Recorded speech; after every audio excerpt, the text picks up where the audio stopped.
So imagine this. You're 39 years old. You've gone through 3 IVF cycles. Yeah. And you're starting to feel like donor eggs are your only option. I see.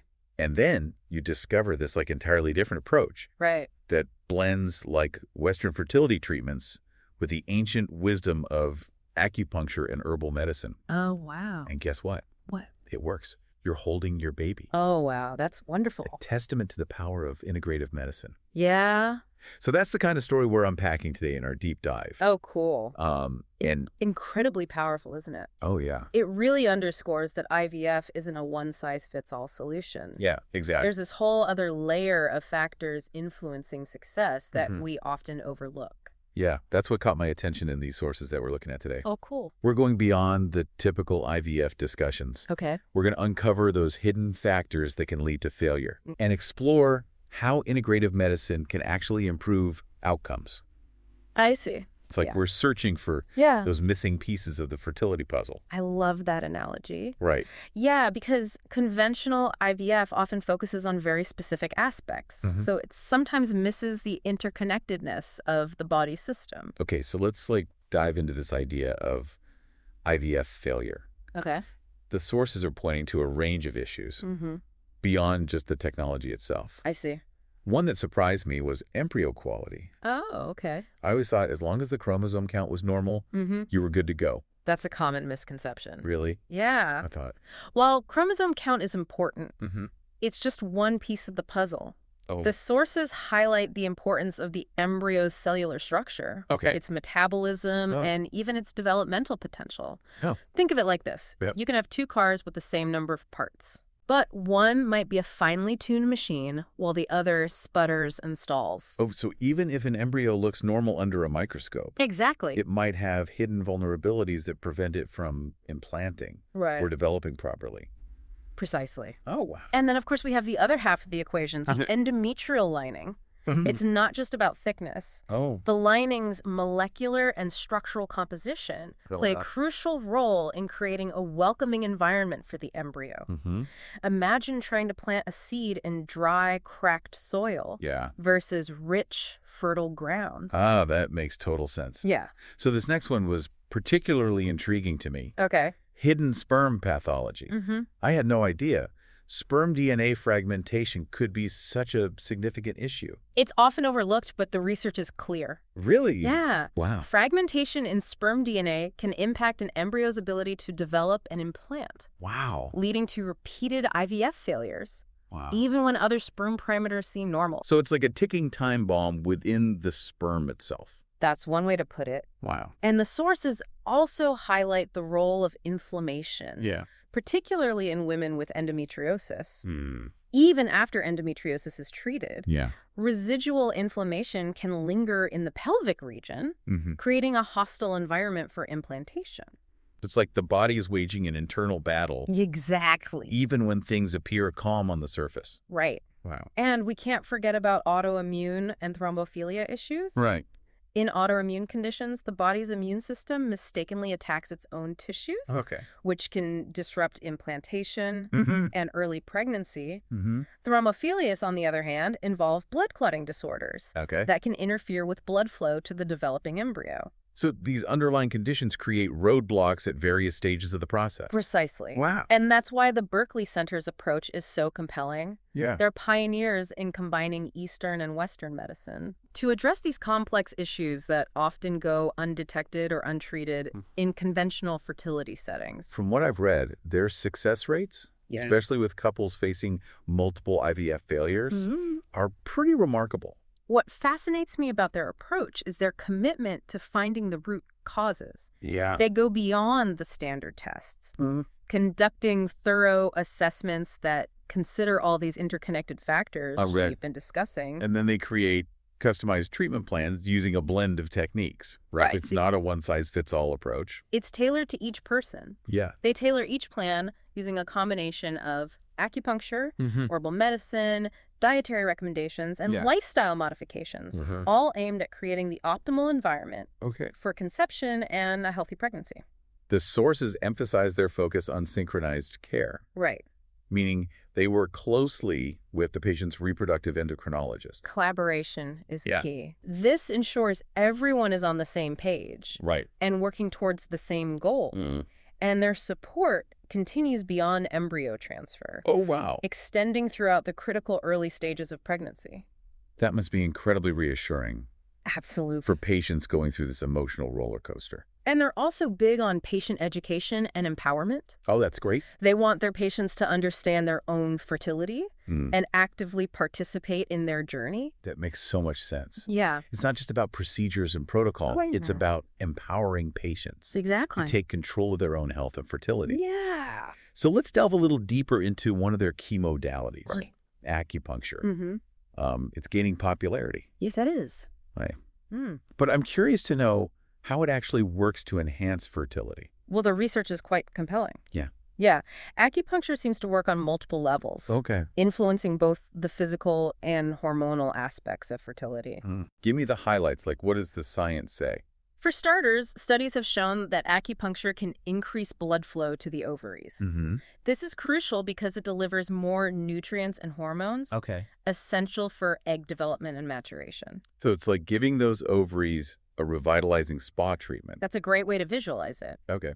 And not only does it improve blood flow, but acupuncture also appears to regulate key hormones Okay. involved in ovulation. A 2019 study by Kusuma and colleagues Okay. showed that women undergoing IVF who received acupuncture had a higher number of mature eggs Wow. compared to those who didn't. That's impressive. Yeah. But what about male factor infertility? Okay. Can acupuncture address issues like the sperm DNA fragmentation we talked about earlier? There's promising research in that area as well. Oh, really? Yeah. Interesting. Some studies suggest that acupuncture can improve sperm concentration, motility, and morphology. So it's like a boot camp for those little swimmers to get them in tip-top shape. Yeah. Wow. Acupuncture also seems to have a positive impact on the endometrial lining, making it more receptive to implantation. How does that work? Well, by increasing blood flow to the uterus, acupuncture helps to thicken the lining and improve its structural integrity, essentially creating a more welcoming environment for the embryo to implant. So it's like prepping the landing strip I like that analogy. for a smooth arrival. Yeah. Okay. There's also evidence that acupuncture can reduce inflammation in the pelvic region, Okay. which is particularly beneficial for women with endometriosis. Right. A study by Stenner Victorin and colleagues found that women who received electroacupuncture during egg retrieval had higher implantation rates and live birth rates Wow. compared to those who received standard pain relief. So it's like acupuncture is helping to create a peaceful environment in the uterus, Exactly. reducing those inflammatory roadblocks. Right. They can hinder implantation. Yeah. What about its effects on the immune system? Okay. We touched on autoimmune issues earlier. That's another area where acupuncture shines. Oh. There's growing evidence that it can modulate immune function, helping to balance the immune response and prevent it from interfering with implantation or early pregnancy. Wow. It's remarkable how acupuncture seems to address so many different aspects of fertility. It is. It's like a multifaceted tool, fine-tuning the entire reproductive system. That's a great way to put it. Right. Yeah, and we can't forget the emotional aspect of IVF. Oh, yeah, of course. It's incredibly stressful. Yeah. And that stress can negatively impact outcomes. Absolutely. And acupuncture is well known for its stress-reducing effects. Exactly. By calming the nervous system and reducing anxiety, acupuncture creates a more balanced internal state, which can indirectly improve treatment success. So acupuncture is addressing both the physical and emotional aspects of fertility, Right. creating a more harmonious environment for conception. Yeah. Now let's shift gears a bit and talk about herbal medicine. Okay. I know some people might be hesitant about using herbs, especially during IVF. It's understandable to have questions, Right. but when used appropriately and under the guidance of a qualified practitioner, herbal medicine can be a powerful complement to IVF treatment. So it's not about ditching conventional medicine and going all natural. Exactly. It's about finding the right balance. Right. Right. Herbal medicine has been used for centuries in many cultures to support fertility. Yeah. And modern science is starting to validate some of these traditional uses. Oh, wow. It's a fascinating blend of ancient wisdom and modern research. It's like this beautiful synergy of ancient wisdom and modern science. I like that. I'm really curious to hear about specific herbs Okay. and how they can enhance fertility. Should we bring in our herbal medicine expert That's a great idea. to shed some light on this? Let's invite them to join us. Yeah. They can provide valuable insights into the world of herbal medicine and how it can support your journey to parenthood. Awesome. Let's do it. It's wonderful to be here. So glad to have you join our deep dive. I'm always excited to share the wonders of herbal medicine. Oh, yeah. Especially when it comes to something as profound as fertility. Our listeners are eager to learn how herbs can help them on their path to parenthood. Yes. You know, I've always been fascinated by the idea that plants hold this incredible healing power. It's true. Plants have been our allies in health and well-being for centuries, and herbal medicine draws upon that ancient wisdom. Right. What's exciting is that modern science is catching up. Oh, wow. Validating many traditional uses and uncovering the fascinating mechanisms behind how herbs work. It's like this beautiful synergy of ancient wisdom and modern science. I like that. So let's get specific. We talked earlier about the importance of egg quality for IVF success. Are there herbs that can actually improve egg quality? Absolutely. Several herbs have shown potential in this area. Wow. One that comes to mind is chasteberry, also known as vitex. Okay. It's been traditionally used to regulate menstrual cycles and balance hormones, which is crucial for optimal egg development. So it's like chasteberry is helping to create a more harmonious hormonal symphony within the body. That's a lovely way to put it. Okay, cool. And there's evidence suggesting that chasteberry may boost the release of luteinizing hormone, which triggers ovulation and the release of a mature egg. That makes sense. A healthy hormonal balance is essential for those eggs to thrive. Exactly. What about other herbs that can support egg quality? Another one worth mentioning is red clover. Okay. It's rich in isoflavones, which are plant compounds that have estrogen-like effects. Oh, okay. Some studies suggest that isoflavones can improve egg quality and ovarian response, especially in women undergoing IVF. So it's like red clover is providing a gentle boost, Yeah. helping the ovaries produce the best possible eggs. Think of it as giving the ovaries a little extra support during the stimulation phase of IVF. Okay. Yeah. What about herbs that can address male factor infertility? Okay. We talked about sperm DNA fragmentation earlier. Are there herbs that can help with that? Yes, absolutely. Wow. Ashwagandha is a powerful herb that comes to mind. Okay. It's an adaptogen, meaning it helps the body cope with stress, Right. which we know can negatively impact sperm health. Stress is definitely a factor for both men and women going through fertility treatment. It is. So how does ashwagandha work its magic on sperm? Studies have shown that ashwagandha can improve sperm count, motility, and morphology. It may also help to reduce sperm DNA fragmentation, ensuring those little swimmers are strong and capable of fertilizing an egg. It's like ashwagandha is giving those sperm a pep talk and a toolkit for success. Are there other herbs that can benefit male fertility? Another one that's often recommended is Tribulus terrestris. Okay. It's been traditionally used to enhance libido and improve erectile function, which are important aspects of male fertility. So Tribulus is addressing both the physical and, shall we say, motivational aspects of male fertility. Yes. That's quite a range. And there's some evidence suggesting that Tribulus may also improve sperm parameters. Interesting. Now, shifting gears a bit, Okay. let's talk about the endometrial lining. Right. A crucial landing pad for the embryo. That's a vital part of the process. We want to make sure that embryo feels right at home. Exactly. Yeah. And there are several herbs that can help with that. Okay. One of my favorites is dong quai, often called female ginseng, Okay. because of its balancing effects on the female reproductive system. It sounds like a gentle nurturer. How does dong quai support the endometrium? It's believed to improve blood flow to the uterus, which helps to nourish and thicken the endometrial lining, creating a more hospitable environment for implantation. A healthy lining is essential for the embryo to attach securely and receive the nutrients it needs to grow. It's like creating a lush and welcoming garden for that tiny seed to take root. Yes. What other herbs are beneficial for the endometrium? Raspberry leaf is another excellent choice. Okay. It's rich in nutrients and tannins, which have astringent properties. Okay. Now, I know astringent might sound a bit harsh, but in this context, it means that raspberry leaf helps to tone and strengthen tissues. So it's like giving the endometrial lining a little workout, making it stronger and more resilient. Exactly. Right. It's thought to help improve the quality and receptivity of the lining, increasing the chances of successful implantation. I love how nature provides these gentle yet powerful solutions. Me too. And we talked earlier about inflammation and how it can hinder fertility. Right. Especially for women with conditions like endometriosis. Yes. Are there herbs that can help tame that inflammatory response? Of course. Oh, good. Nature offers a wealth of anti-inflammatory herbs. Okay. Turmeric is a star player in this arena. Yeah. It contains a potent compound called curcumin, which has been shown to have remarkable anti-inflammatory effects. Turmeric seems to be everywhere these days.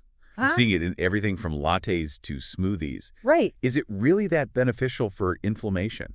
It truly is. Wow. Curcumin can help to reduce inflammation throughout the body, including the pelvic region, which can be incredibly helpful for women with endometriosis. Right. By calming the inflammatory response. Yeah. Turmeric helps to create a more balanced environment for conception.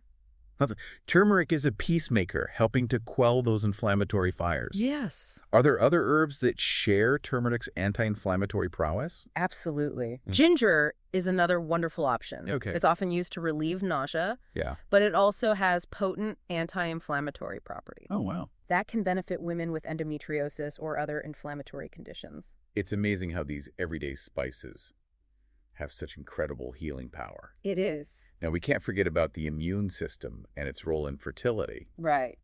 We touched on autoimmune issues earlier. Are there herbs that could help balance immune function? There are several. Okay. Astragalus is a wonderful herb that's been used in traditional Chinese medicine for centuries to boost immunity. Okay. It's considered an adaptogen, meaning it helps the body adapt to stress and maintain balance. So it's like astragalus is a wise teacher guiding the immune system to find its equilibrium. That's a beautiful way to put it. Okay. Another herb that's well known for its immune-supporting properties is echinacea. It's often used to ward off colds and flu, Right. but it also has broader immune-balancing effects that can be helpful for those with autoimmune conditions. It sounds like echinacea is helping the immune system find that sweet spot strong enough to protect the body, Exactly. but not so overactive that it attacks itself. Right. And I want to emphasize that while herbs are incredibly powerful, Yes. it's crucial to work with a qualified practitioner, Absolutely. especially when combining herbal medicine with IVF.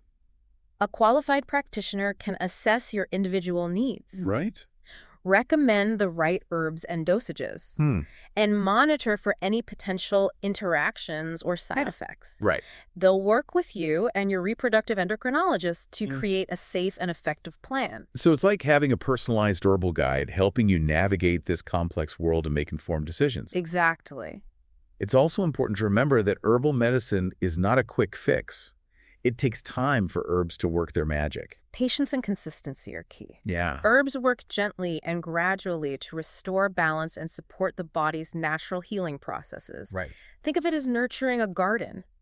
You plant the seeds, Yeah. water them consistently, and give them time to grow and flourish. I love that analogy. It Yeah. so beautifully captures the essence of herbal medicine. It's about working in harmony with nature Yes. and trusting the body's innate ability to heal. Exact. And that's what's so powerful about the Berkeley Center's approach.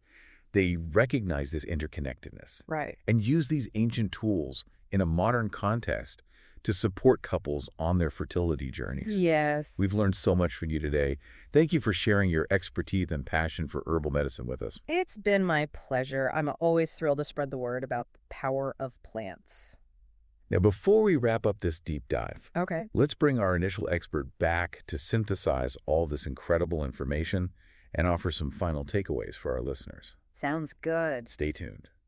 Welcome back to the deep dive. It's been quite a journey, hasn't it? It really has. We've delved into the intricate workings of the reproductive system, Yeah. exposed vulnerabilities that often go unnoticed, and uncovered the potential of integrative approaches like acupuncture and herbal medicine. I feel like we've peeled back layers of complexity, Yeah. revealing a whole new understanding of fertility and the factors that influence IVF success. Absolutely. And What stands out to me is the importance of taking a holistic view.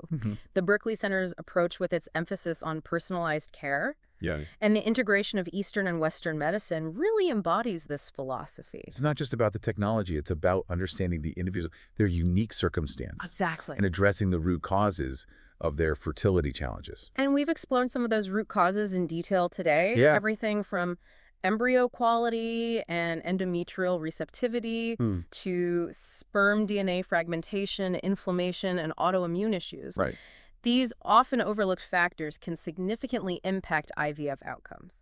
And what's so exciting is that integrative approaches like acupuncture and herbal medicine can address these issues head-on. Absolutely. Creating a more fertile foundation for success. Acupuncture, with its ability to increase blood flow, regulate hormones, reduce inflammation, and modulate the immune system, is like a multifaceted tool fine-tuning the entire reproductive system. And herbal medicine, with its rich history and growing scientific validation, offers a treasure trove of plant allies that can support every stage of the IVF journey. From chasteberry and red clover for egg quality to ashwagandha and tribulus for sperm health, and dong quai and raspberry leaf for endometrial support, nature provides a remarkable array of options. It's like having a personalized herbal pharmacy at our disposal, ready to address our specific needs. And let's not forget the power of herbs to combat inflammation.